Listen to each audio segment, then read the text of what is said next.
Bismillahirrahmanirrahim. Assalamu alaikum students. I am Bushra Gulzar. This is lecture number 5, Unit 3, Bio Class 9. Today बेटा हम लोगों ने पढ़ना है, चैप्टर है आपका 3, it is about biodiversity. Bio mean आपको पता है living organism, and biodiversity mean जो उसके अंदर वेरिएशन पाई जाती हैं, बहुत ज़्यादा वेराइटी पाई जाती है, उसे हम कहते हैं biodiversity. The term biodiversity has been derived from bio and diversity. Diversity mean the variety within a species and among species. यानी एक ही स्पीशीज़ जो एक ही तरह की होती हैं उनमें जो डिफरेंट जो मुख्तलिफ किस्म की अक़साम पाई जाती हैं वो, और डिफरेंट स्पीशीज़ के दरमियान जो उनका रिलेशन होता है. Biodiversity is measure of the variety of the organism present in different ecosystem. असल में बायोडाइवर्सिटी बेटा ये ब्रांच है जिसमें हम पढ़ते हैं कि किसी भी इकोसिस्टम में डिफरेंट स्पीशीज़ की जो है वो कितनी वैरायटी मौजूद है, हम उसे मेजर करते हैं. तो डाइवर्सिटी ऑफ प्लांट्स को फ्लोरा कहते हैं, यानी डिफरेंट किस्म के plant, and the diversity of animals को फाना कहते हैं. In a region depends on climate and altitude, soil and the presence of other species. किस चीज़ पर डिपेंड करता है? सिंपल आपको पता है प्लांट वगैरह और एनिमल्स वगैरह भी सिंपल उस जगह की आप देखते हैं क्लाइमेट कैसी है, ऐसे एनिमल वहाँ नहीं रहेंगे. जो हॉट रीजन में तो कोल्ड रीजन के एनिमल नहीं रहेंगे ना, और कोल्ड वाले हॉट में रहेंगे, हॉट वाले कोल्ड में रहेंगे. इसी तरह प्लांट्स भी बेटा रीजनल उस पर होते हैं कि कुछ जो आप कहते हैं कि ऐसे एरिया के जहाँ रेनफॉल ज़्यादा हो वहीं रेनफॉल कम हो, उसके अकॉर्डिंगली होते हैं. तो हम लोग देखते हैं कि एल्टीट्यूड क्या है, सॉइल क्या है, और बाकी स्पीशीज़ जो वहाँ मौजूद हैं वो उनके ऊपर जो वो प्लांट्स या वो एनिमल्स डिपेंड करते हैं वो वहाँ मौजूद हैं या नहीं. Biodiversity is not distributed in only earth, it is disease in the topics. यानी कि जो है डिस्ट्रीब्यूट जो कि एक जैसी नहीं है कि सारी दुनिया में गए इस रीजन में 200 एनिमल्स हैं तो उसमें भी 200 हो गए, ऐसा नहीं होता. वो भी एक आप ये कह सकते हैं कि ये इवेंटली जो है डिस्ट्रीब्यूटेड नहीं है. रिचेस्ट है ट्रॉपिक्स में बहुत ज़्यादा होती है, जबकि टेम्परेट रीजन में भी बहुत ज़्यादा स्पीशीज़ हैं, जबकि फ्यू स्पीशीज़ होती हैं पोलर रीजन में. आपको पता है हमारे नॉर्थ एंड साउथ पोल्स हैं, वहाँ पे बहुत कम जो स्पीशीज़ वहाँ पे एनिमल्स की या प्लांट की मौजूद हैं.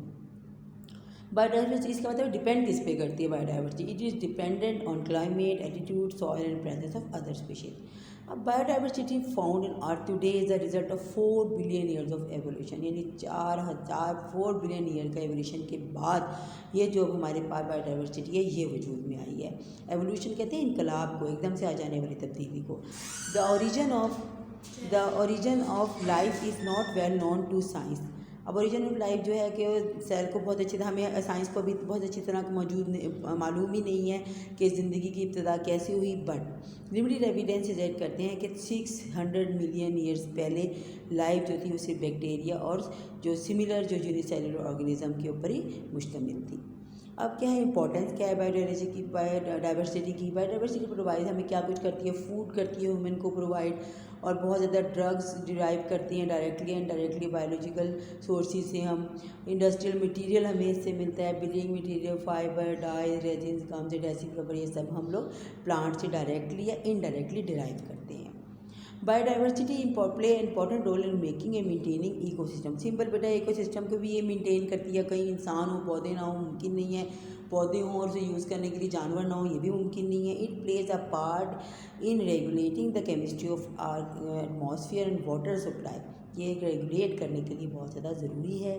और biodiversity is directly involve in recycling nutrients and providing fertile soil. उसको यानी कि न्यूट्रिएंट को इन रिसाइकल करती है, जैसे कहते हैं ना हमने दोबारा हम लोग जो है हमारे प्लांट्स हैं या एनिमल्स हैं दोबारा रिसाइकल होके यूनिट में कन्वर्ट होके दोबारा एनवायरनमेंट का हिस्सा बन जाते हैं. अब बेटे नेक्स्ट आपका टॉपिक है क्लासिफिकेशंस क्या है, एम क्या है, उसके प्रिंसिपल क्या है. Large collection of very dissimilar form of organism मौजूद है अर्थ पर, और ये जो 5 मिलियन टाइप एनिमल्स की हैं, 0.5 मिलियन टाइप ऑफ प्लांट की नोन है अब तक. इन सब को स्टडी करना, इन सब को अच्छी तरह इनको किसी उसमें रखना कि कौन सा आपके किस फ़ायदे के लिए यूज़ हो रहा है, इसके लिए ज़रूरी था कि हम इसकी क्लासिफिकेशन करें.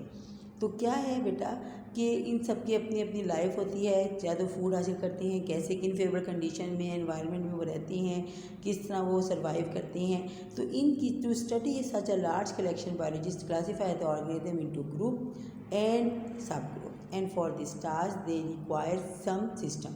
अब उसके लिए कोई सिस्टम भी रिक्वायर था कि ऑर्गेनिज्म को कैसे ग्रुप और सब ग्रुप में डाला जाए। तो biological classification is a method by which biologist divide organism into groups and sub group. ऐसा तरीका जिसमें बायोलॉजिस्ट जो थे ऑर्गेनिज्म को या जो भी हैं उनको ग्रुप और सब ग्रुप में डालते हैं, इसे बायोलॉजिकल क्लासिफिकेशन कहते हैं। एम्स क्या हैं इनके? टू एम्स है to determine the similarities and differences among organism so that they can be study easily. उनकी सिमिलैरिटीज और डिफरेंसेस को हम स्टडी करते हैं जिसके बाद हम लोग उनको इजीली स्टडी कर सकें। And to find the evolutionary relationship among organism कि जब चेंज आया, एवोल्यूशन चेंज आया, उसके बाद उन्हें किस तरह एक दूसरे को हेल्प आउट किया सर्वाइव करने के लिए। और जो ब्रांच ऑफ बायोलॉजी में जो क्लासिफिकेशन डील करती है उसे टेक्सोनॉमी कहते हैं। और जो क्लासिफिकेशन और इसके अलावा एवोल्यूशनरी हिस्ट्री ऑर्गेनिज्म की चेक करती है उसे हम सिस्टमैटिक कहते हैं। यह दो डेफिनेशन है, ये भी आप करेंगे। नेक्स्ट आपके बेटे आ गया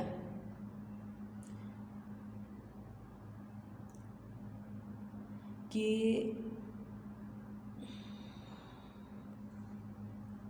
उसके बाद बेटे है आपका एक टॉपिक जो कहते हैं बहुत इम्पॉर्टेंट है, और ये क्या है बेटे, आपने इनको टेक्सोनॉमिक हायरार्की में डालना होता है। और आपने बेसिस ऑफ क्लासिफिकेशन आपकी है कि बेसिस ऑफ क्लासिफिकेशन क्या है, उसमें टेक्सोनॉमिक हायरार्की आती है। The groups into which organism classified are known as taxonomic categories, और इसे टेक्सोनॉमिक हायरार्की कहते हैं, जिसमें कि हम इनको डिफरेंट जो हैं क्लासेस में टेक्सोनॉमिक कैटेगरीज में इनको पुट करते हैं।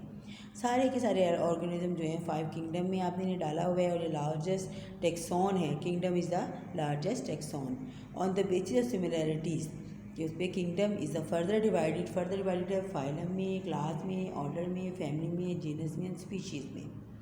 अब फाइलम क्या है? प्लांट में, जैसे for plant and fungi, phylum is a group of related classes, एक जैसी क्लासेस में रिलेट करता है। उसके बाद क्लास क्या है? Classic group of related order, यानी एक जैसे ऑर्डर को हमने क्लास में डाला हुआ है। और ऑर्डर क्या है? An order is group of related families, same families जो एक दूसरे में मैच करती हैं उन्हें अपने इसमें डाला हुआ है। Family is a group of related genera, एक जैसे जेनरा जो हैं वो आप एक फैमिली में डालते हैं। Genera is a genus is a group of related, एक जैसी स्पीशीज़ जो है जिसे रिलेट करती हैं उन्हें आप एक जेनस में डालते हैं। Species consist of similar organism, एक जैसे ऑर्गेनिज्म पर मुश्तमिल होती है। यहाँ बेटे आपकी ह्यूमन और पी की जो दी हुई है, किंगडम क्या है? ह्यूमन का एनिमलिया है, और पी का क्या है? प्लांटी है। फाइलम ह्यूमन का कॉर्डेटा है, इसका मैग्नोलिफाइटा है। और क्लास मेमलिया है और मैग्निफाइसीडा है। जबकि ह्यूमन का प्राइमेट्स है, कहते हैं ऑर्डर, जबकि इसका फेबुलस है। और फैमिली जो है होमिनाइडी है, और जबकि मटर की या पी की जो फैमिली है फेबसी है। और जीनस हमारी होमो है, और प्लांट की पाइसम है। जबकि ह्यूमन की स्पीशीज़ जो है होमो सेपियंस है, जबकि पी की पाइसम स्टाइवम है। ये बेटे आपने लिखना भी है, प्रॉपर याद भी करना है। अब आपका जो है होमवर्क आ जाता है बेटा, जो मैंने इसमें दिया हुआ है कि आपने बायोडाइवर्सिटी को डिफ़ाइन करना है। What is biodiversity? ये आपका जो बेटा पहला पेज है ना आपका चैप्टर का, उस पर बायोडाइवर्सिटी की डेफिनेशन है। साथ ही आप लिखेंगे ये भी कि on which factor it dependent, किस चीज़ों पर ये डिपेंडेंट। तो फर्स्ट 2 जो पैराग्राफ हैं उसमें आपके आ जाएंगे। फ्लोरा और फाना को अलग अलग डिफ़ाइन करना है, क्योंकि समटाइम ये आपके MCQs के फॉर्म में पूछा जा सकता है। Distribution of biodiversity on earth कि डिस्ट्रीब्यूटेड कैसे है, ये आपको पता है कि ये पोलर ट्रॉपिक्स में बहुत ज़्यादा है, रिचेस्ट है, जबकि टेम्परेट रीजन में इसकी बहुत ज़्यादा स्पीशीज़ हैं, और कुछ स्पीशीज़, बहुत थोड़ी स्पीशीज़ पोलर रीजन में मिलती हैं। अच्छा, what is the how biodiversity produce, ये पेज नंबर 31 का लास्ट पैराग्राफ है कि biodiversity found on earth today is the result of 4 billion years of evolution. Last पे 3 लाइन है पेज 31 की। और उसके बाद है कि what is the importance of biodiversity, ये पेज नंबर 32 पे जो मैंने आपको पढ़ाया कि ये हमें ड्रग्स भी देती हैं, ये हमें मटेरियल देते हैं, सोर्सेज देते हैं डिफरेंट किस्म का, और बिल्डिंग मटेरियल में बहुत सारी चीज़ें, फाइबर, रेजिन, गम वगैरह देती हैं। ये बायोडाइवर्सिटी मेंटेन करती है इकोसिस्टम को, और ये वाटर सप्लाई एटमॉस्फेयर को रेगुलेट करने में इंपॉर्टेंट है, और directly involve and recycling nutrient and providing fertile soil. उसके बाद बेटे आपका है what are the aims of classification. Aim क्या है? 2 एम्स हैं इसके, जो बताया, to determine the similarities and differences among organism so that they can be studied easily, और सेकंड क्या, to find the evolutionary relationship among organism. उसके बाद है बेटे टेक्सोनॉमिक हायरार्की, पेज 33 का लास्ट पैराग्राफ, इसमें से आप डेफिनेशन लिखेंगे, इसकी देंगे, और फिर आप टेक्सा, फाइला, क्लास, ऑर्डर सबको अलग अलग डिफाइन करेंगे, जो आपका पेज नंबर 34 की टॉप पर है गिवन। उसके अलावा आपने इसकी जो देनी है, जो डिफ़ाइन करनी है इन टर्म को एग्जांपल के साथ ही बेटा आपने लाजमी तौर पे ह्यूमन की और पी के एग्जांपल के साथ इसे डिफ़ाइन करना है प्रॉपर, तो ताकि आपका ये जो है टॉपिक है कंप्लीट हो जाए।